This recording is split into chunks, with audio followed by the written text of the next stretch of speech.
This video is sponsored by Squarespace, the all-in-one platform for building your brand and growing your business. More about them in a bit.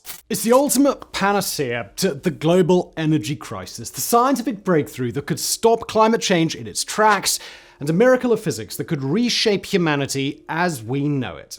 Nuclear fusion is what makes the sun shine, the critical process that exists at the heart of every star in the universe, a process of energy generation that produces no greenhouse gases, hardly any nuclear waste, and a truly unbelievable amount of energy when compared to any other means of energy production that humans currently understand. But to recognize the world-changing potential of nuclear fusion is a very different proposition than taming the cosmic process that powers the stars. And in the United States, it's the National Ignition Facility that's leading the mission of bringing fusion energy under human control. A super advanced lab located at the Lawrence Livermore National Laboratory in Livermore, California, the National Ignition Facility, or NIF, is on the cutting edge of nuclear fusion research and production. If anyone in the world is capable of bringing fusion energy within reach, it's the good folks over at NIF, and they're well on their way to doing it.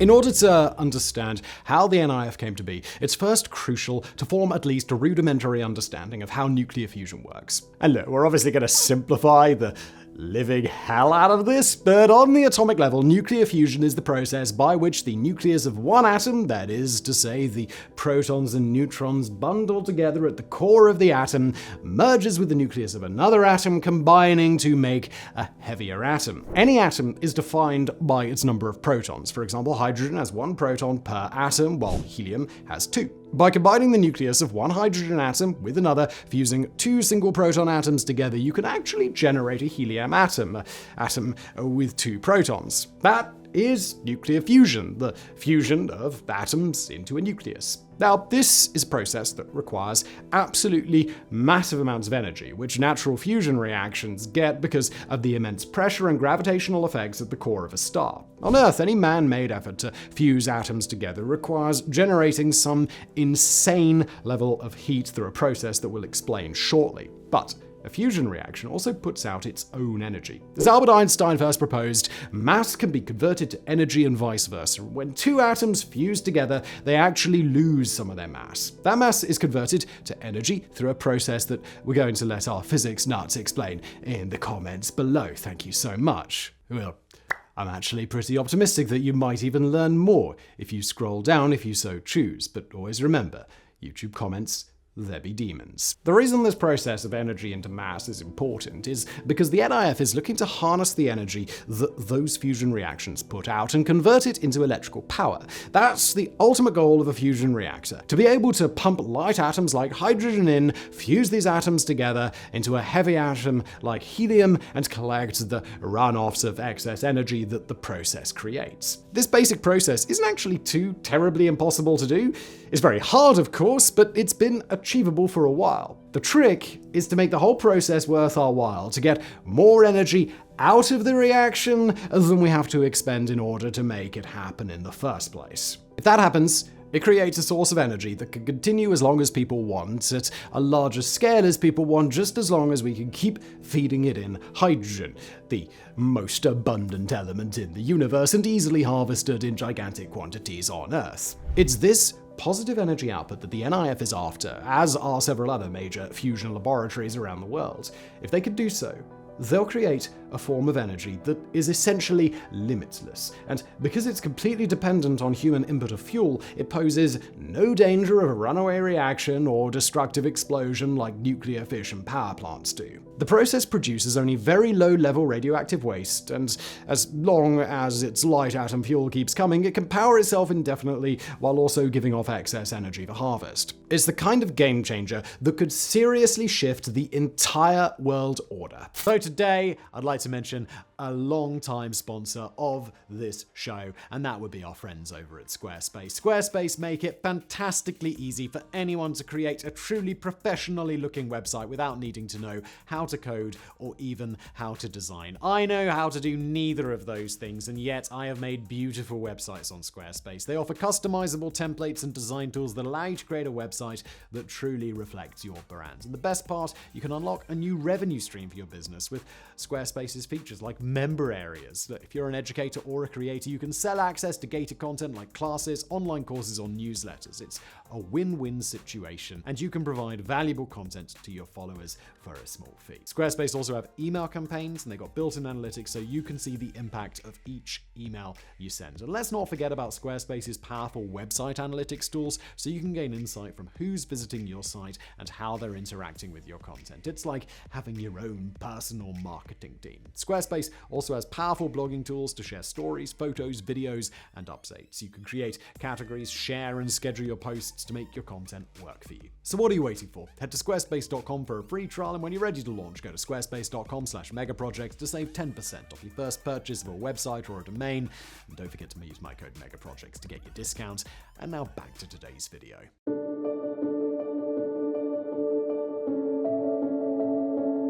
The National Ignition Facility was initially conceived in 1993, when then Secretary of Energy Admiral James D. Watkins signed a document called Key Decision Zero, a proposal for a massive ignition facility that would allow the United States to study nuclear fusion in depth. But the desire to have a large-scale facility to study nuclear fusion technology is actually much older and ties into the broader history of the Livermore Laboratory. And let us know in the comments below if you'd like to learn more about Livermore Labs in the future, but for now, suffice to say that the institution has been on the cutting edge of nuclear science for its many decades-long history.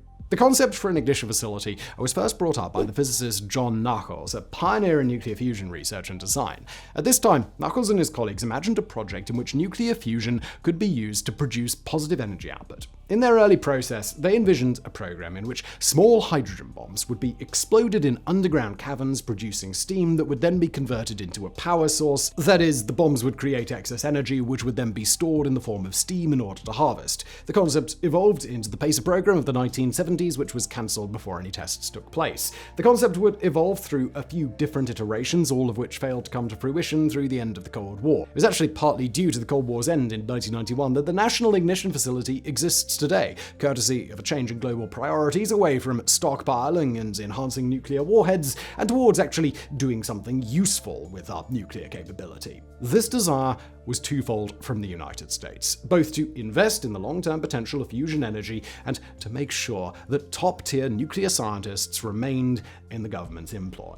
Secretary of Energy Watkins' signature of Key Decision Zero in 1993 led to what would eventually become a billion-dollar expansion at the Livermore Labs. Over several years, the planned project evolved from the National Ignition Facility, and though it was plagued with a series of cost overruns and delays, the facility was fully constructed by 2009. By that time, the price tag was no longer $1.2 billion, but $3.5 billion, and the whole thing was about 7 years late. It's a well-trodden path here on the MEGAPROJECTS channel. In retrospect, though, many of the issues that had caused the delays were actually due to the facility being both extremely advanced and the first of its kind. The research and construction process for the facility required its engineers to invent a number of new building materials and technologies, continuous pour glass, optical switches, and deformable mirrors, just to name a few. Other delays, like a remarkable storm and the discovery of mammoth bones on the premises, couldn't really be helped, but they did delay things. For all these years of work, the NIF had to have been building something seriously impressive, and the finished result more than explains the scale of the project. Now, you shouldn't let the name National Ignition Facility confuse you into thinking we're talking about a massive warehouse stuffed with tech or a research institution filled with individual laboratories. In fact, the National Ignition Facility is ultimately a single device that happens to take up an entire facility. The core of the NIF is its laser system, a network of 192 extremely high-energy laser beams that take up a space 3 American football fields long, that's around 300 meters, and 85 feet tall, or 26 meters. The laser system is arrayed around a target chamber, housed in a 30-meter across concrete silo nested 6.5 meters underground. The massive size of the facility is taken up by amplifiers, optical devices, and other tools to make its lasers even more powerful and put more and more and more energy into the target chamber. This is all in hopes of setting off that fusion reaction that the whole facility was built to create. It's all powered by a conditioning system that has the capacity to handle a terawatt of current for a few fractions of a second. That's more current than the entire United States uses in those same fractions of a second, by the way.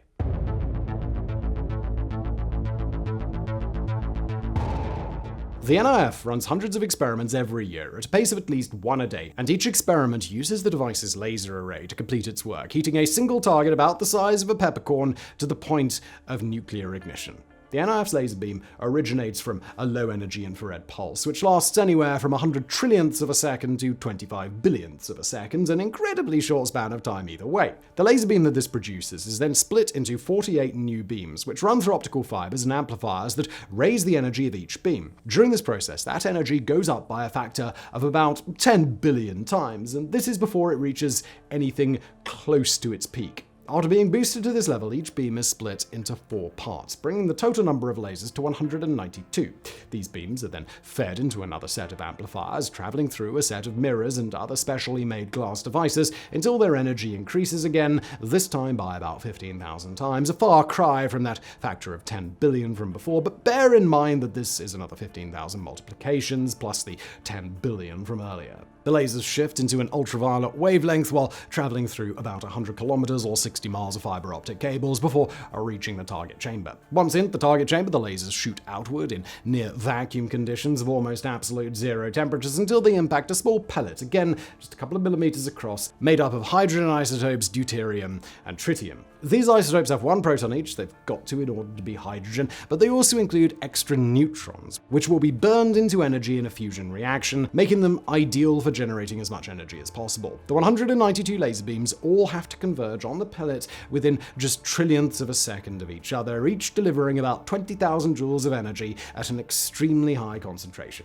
When added together, the beams deliver some 4 million joules, and when that much energy concentrates into a target that small within just a few trillionths of a second, it produces a massive amount of heat. The deuterium and tritium pellet is heated to a temperature of about 100 million degrees Celsius, that's about 180 million degrees Fahrenheit, some 6 to 7 times hotter than the temperature at the center of the sun. This is enough to start the nuclear fusion reaction that the National Ignition Facility is after, from which scientists can measure energy input and output in hopes of finally achieving a productive reaction. That's one that emits more energy than went into it. This entire process takes about 5 microseconds. That's 1/20,000th of the time it takes to blink your eyes. The National Ignition Facility campaign kicked off in 2010 with a slew of tests exposing a slew of problems that then had to be corrected before ignition could take place. The facility went through a long series of modifications, and despite the initial optimism of its operators, it was unable to achieve fusion ignition by the end of 2012. This was a potentially damning outcome for the NIF and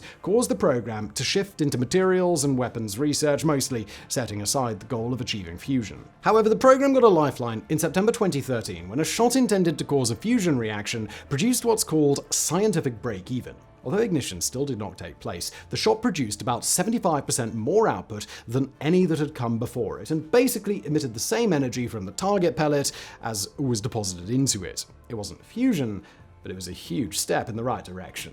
By 2016, the NIF was allowed to dedicate its energy toward fusion research again, and over the next several years, the research team were able to rack up incremental gain after incremental gain. Granted, ignition was still elusive, but it appeared to come more and more within reach over the span of about 5 years. In 2021, the NIF was able to get closer than ever when it achieved a man-made state of burning plasma for the first time in world history. In this experiment, modifications to the deuterium-tritium capsule design and an extension of the duration of the laser pulse were able to produce the same kind of plasma burn that takes place inside of stars for about 100 trillionth of a second. This reaction produced about 70% of the energy that the NIF's lasers had shot at the target capsule, and although that wasn't quite enough to achieve break-even, it was an unmistakable sign of real progress toward that goal. Now, if you happen to be keeping up with the news around December of 2022, you've probably been waiting for us to discuss what came next. A groundbreaking laser shot that took place on December the 5th, which was the first controlled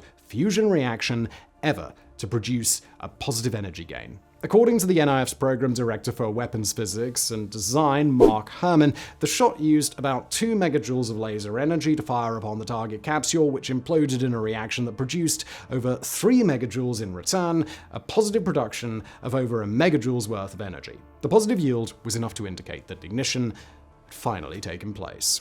Now, there are a few crucial caveats that we should note on this experiment. Firstly, the results were announced before any formal peer review process confirmed the findings, with the decision to announce being mostly about getting ahead of any leaks that might have lacked context or accuracy. And secondly, while the fusion reaction did produce more energy than the lasers fired in, its total energy production was only about 1% of the overall energy that it takes to power the NIF during an attempt at a fusion reaction. In order to have any practical relevance, a fusion reaction would at least have to produce enough energy to power its own facility, and this reaction wasn't even close to that goal. Even still, the achievement was the biggest yet for the NIF, with huge implications not just in the search for civilian fusion energy, but for the United States' stockpile of nuclear weapons, where hydrogen bombs rely on an uncontrollable release of fusion energy to cause massive explosions. It also provided a valuable roadmap for scientists to proceed in the short term, tweaking the conditions of this reaction and seeing how they can either reproduce or enhance its positive energy output.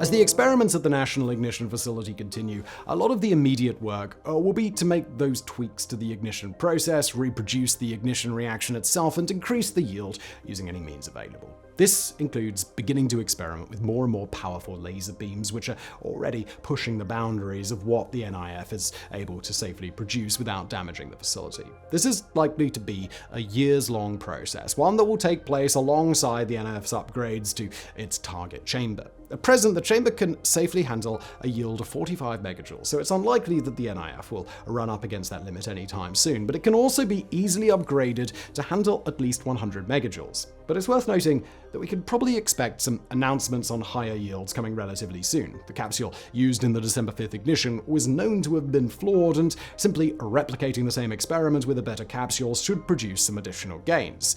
In the longer term, it's possible that the NIF may hit an upper limit in the kind of reaction that it can produce with its current outfit of equipment, meaning that if experiments continue to go well and increase overall yield over time, the facility may need renovations or even replacement in order to continue that upward trend. Remember, a truly productive fusion reaction under the conditions of the December 5th ignition would have to produce some 300 megajoules in order to break even with the energy the NIF uses to create it. That sort of energy production would far exceed the limits of the target chamber and would probably require a higher energy input than the NIF's laser systems can currently create. The NIF uses laser technology that was cutting edge in the 1980s, but now it's badly out of date compared to some of the materials and technology currently available, and that's before, say, reaching into the sort of classified grab bags that DARPA or other advanced research agencies might be able to provide. Whether the NIF can actually make those upgrades will largely depend on outside funding.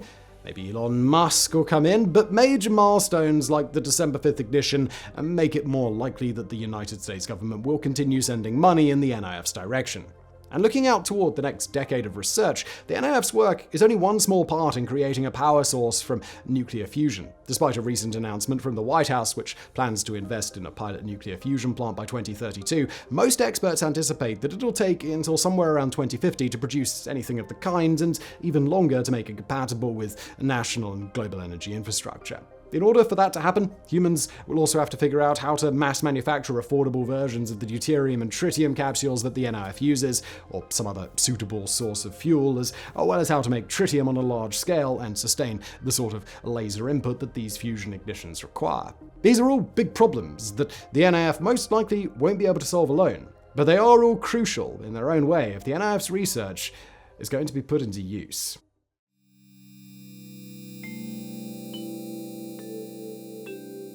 After the December 5th announcement from the NIF, one of the most interesting trends in press coverage was a series of statements by subject matter experts, specifically those working at competitor programs or using other methods to try and achieve nuclear fusion themselves. Obviously, everyone wants to be first to such an incredible achievement, but in the discussion of the NIF breakthrough, the vast majority of these experts emphasized one key point: that a breakthrough in nuclear fusion is good for everyone, regardless of which lab, which research team, which government, or which method is able to make that breakthrough happen. The researchers at NIF seem to agree, and their speed and forthrightness in sharing their results is an important step in the collaborative process that is scientific research.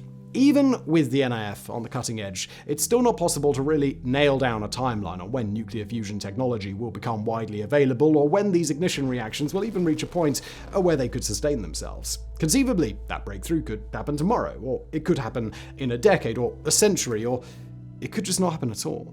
But the NIF, its advanced facilities, and its future enhancements are likely to be on the front lines whenever that breakthrough does come. Large-scale nuclear fusion technology is not inevitable, but thanks to the NIF, we may not be able to say that for much longer.